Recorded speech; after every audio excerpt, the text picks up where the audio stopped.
2 দিন যাবৎ ফেসবুক এবং ইউটিউব টিকটকে একটা ভিডিও ভাইরাল হয়েছে। সৌদি আরবে একটা ভাই মৃত্যুবরণ করছে, তার মালিক সেই ভাইটির পরিবারের কাছে ফোন দিছে। ফোন দেওয়ার পরে তার পরিবারের মানুষগুলোকে জিজ্ঞেস করছে, সেই সৌদির কফিল জিজ্ঞেস করছে যে লাশ লাগবে না টাকা লাগবে। সে ভাইটির পরিবারের মানুষগুলো বলছে যে লাশ দিয়ে কি করব, কিছু টাকা দিলে হয়তো বা আমাদের একটু ভালো হতো।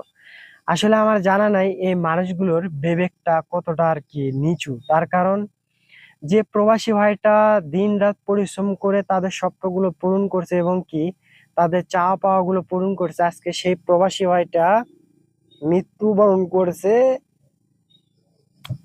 সেই প্রবাসী ভাইটা মৃত্যুবরণ করছে তার লাশ না নেওয়ার পর, তার লাশ না নেওয়ার কারণে,